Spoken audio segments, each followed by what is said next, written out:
has full control of whatever he wants them to do at all times. If he was to go to jail or someone was to harm him, I was supposed to kill myself. Okay, so January 3rd, 2019, the world joined together, sat around their TVs, and we watched Surviving R.Kelly, okay, season 1. Well, January 2nd, 2020, season 2 of Surviving R.Kelly has now been released. Now, I know people are like, well, in season 1, remember season 1 was when the girls all came forward with their stories. One girl was reunited with her mother on tape.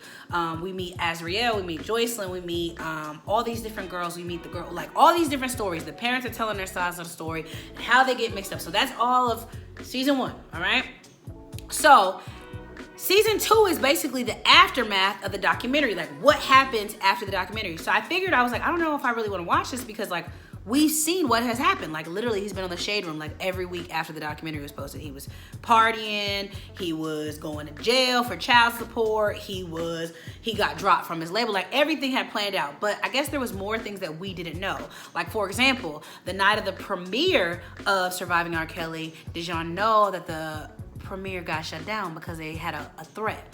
And they knew it was R. Kelly's team. Like he literally threatened them, like if you go tell the story, we're gonna blow this place up, which is real low-key scary. Okay, so season 2 is about the aftermath. And so there were so many things that happened that we have to talk about. So first things first, it's the same characters from before, like well, actually, no, we're introducing some new girls, but his brother's in there, the guy that's in prison that basically said, his brother Bruce, who said, you know, I like older women, you know? My brother like younger women. Everybody got a preference. Sir, keep him locked up. Keep him in jail, please. And so his brother Bruce is painting this sob story for us at first. Like, you know, Robert was picked on as a child. Robert was always little. We had to protect Robert. Robert was always scared. Robert's not meant to handle this type of fame. He's hurting. Like, it was like a small violin playing. I'm like, we don't really care.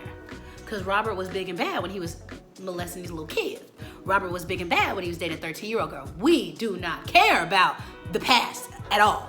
And honestly, can we talk about the fact that the documentary opened up with him popping bottles like 2 nights after the documentary went off? And he literally is in a live saying, they too late. Like, they too late. Like, sir, is you stupid? Like, you're literally admitting on camera. Like, we have it on camera. Like, we already knew you was guilty, but baby, child, play the receipts. Like, I don't understand why he's still free if that's the case.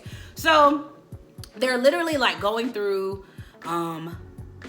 what has happened in the past documentary. The women, like when the premiere didn't happen, the women were really frustrated because they had literally like bore their soul and like literally it wasn't gonna come out. And so they also mentioned like they have gotten death threats and literally people have ruined their like, you know, they had to move. And like one girl, her name was, oh my God, her name was like Jerhonda Pace.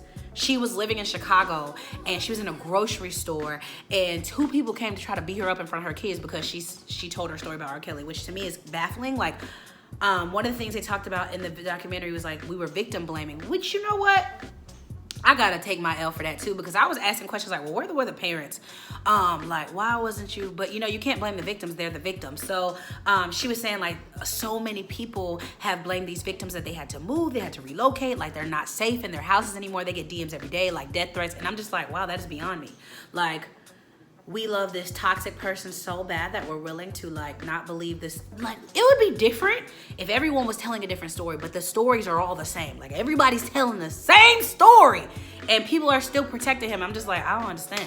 Like, after that documentary aired, your girl has not listened to not one R. Kelly song. I literally muted him. I was like, I'm not putting any money in your pocket, which is crazy because, you know, in the Black culture, we grew up on R. Kelly, Step in the Name of Love. We sang I Believe I Can Fly at every kid graduation, okay? Happy People, and there was even Chocolate Factory Part 2. Like, Chocolate Factory had a save side, You Save Me, and then like we had Ignition. Like, he is literally like, we Black people love R. Kelly. Well, we did. And so I muted him. I was like, I'm not feeding you, literally, like. And I know people are like, well, you should have been to this, but please understand, when all these cases and trials were going on in the 90s, your girl was 5 years old, okay? Like, this stuff started in 1991 and 1996. I was 5 in 1996. I didn't know none of this. And so I haven't listened to him. You know, I literally have done some corner topics about him. I just want him to sit down. Like, we saw him spiral. Remember when he was on, was it Good Morning America with Gail? Y'all killing me with this. I gave you 30 years of my career. Robert. 30 years of my career.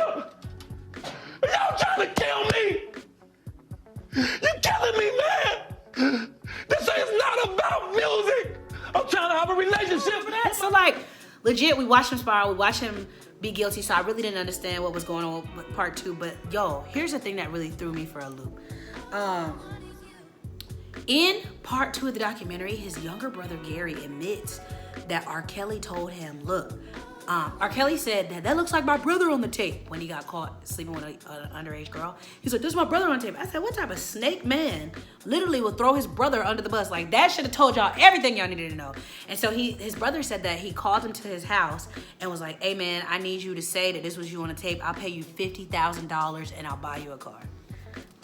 Sir, $50,000 to risk my freedom in a stupid Honda, Nissan, or Nissan Altima. That's what you want. Like, and his brother said, no, I'm not selling my soul. Like, I'm not. And I was really proud of his brother. His other brother, though, Bruce, keep him in jail. Because Bruce said, you know, I like older women. You know what I'm saying? And my brother like younger women. Everybody got their preference. Keep Bruce locked up. But this brother, Gary, like, clearly he's gonna have sense. And so Gary admitted, like, his brother literally is sick. He was like, one day R. Kelly was in the house and there was this picture of him in like an album cover. He's like, that's a bad man. And his brother Gary said, who, that's you, Rob? He said, no, that's R. Kelly. And he starts sobbing. He's like, R. Kelly makes me do things that I don't want to do. I said, child, is you schizophrenic? Like, what you got going on? Like, Kales and Rob is two different people? Like, what? And so I was like, this part of the documentary, it makes me angry, but at the same time, it's like, wow, like, it's crazy how much we accept because someone has a talent. Do you see what I'm saying? Like, it's so crazy what we're willing to look past as long as the beat is good. Like, your favorite artist probably is one step away from death, and we look past it because the music is good. Like, what would have happened if, like, we literally would have held Whitney Houston accountable, like, hey, sis, you do drugs. You need to go to rehab but we blasted I Will Always Love You, and we blasted, you know, I Want to Dance with Somebody. So it's like, your favorite artist is hanging on to a wing and a prayer, and literally we don't know because the beat is so good. You make good music. As long as you have talent and it sounds good to a beat, we really don't care what you're going through. Like, you can literally do whatever. So it's just crazy. Like, I'm literally like, wow, that's so crazy. Like, for years. Like, and like, here's the other thing. Like, they were saying, like, at his case, the judge threw out all the other girls and only had one, and he wouldn't let it stick. And they were saying, like, the law is set up for men to survive, to get off. And it's just so crazy that women literally, they're telling the same story over and over. And literally, you're telling me this. It would be different if the stories were different, y'all, but it's the same story. And you're telling me nobody has put this man in. He should have been in jail. Like, been in prison. Been. You know what I'm saying? So, now, there was a part. Now, part 3 and 4 come on tonight. But there was a part in there where there's these 2 Caucasian women who were his former staff, right? I never have been so angry in my life because this is what irritates me about, let me calm down because let me calm down. These Caucasian women were saying, like, one of the sisters was like, we should unmute R. Kelly because I've worked for him and, like, I mean, it was consent. And, like, literally what you're telling us, what you're basically saying is, like, the same thing everybody else says. It's like, black women don't matter. Our voices don't matter. Like, all the time, black women are literally, like, we're not protected. We're an endangered species. And literally, why are they on the show? That's really what, Lifetime, why is they on the show? Like, why did y'all include them? Because they're literally, like, on one of the things, the judge asked one of the ladies, like, is that R. Kelly on tape? And she's like, yes. And is that the 13-year-old girl? She's like, yes. But to my knowledge, it looks like consent. You can't consent to sexual anything at the age of 13, so it's technically rape. And she's just like, I've never experienced that with them. And these girls, they all want to pay out. And I'm just literally, my nerves are shook as I'm watching because I'm just like, black women, y'all don't care about us at all. Like, once again, you make us look like we're crazy. You make us look like our opinions don't matter. Like we're too wild, we're too this, we're too that. You put these 2 women on this show, and literally we could have done without. Like, I literally, they blew me. I said, why the freak are you? Why are they here? Why? We had enough. Like, why are they here? So it makes me so angry because it's just like, we have failed as a black woman. it is really hard to exist in this world because one, y'all don't love us. Y'all say we're too loud, we're too this, we're too that, and then when we give you and we present evidence to you, you don't believe us. So it's like, what black women can't win to save our lives?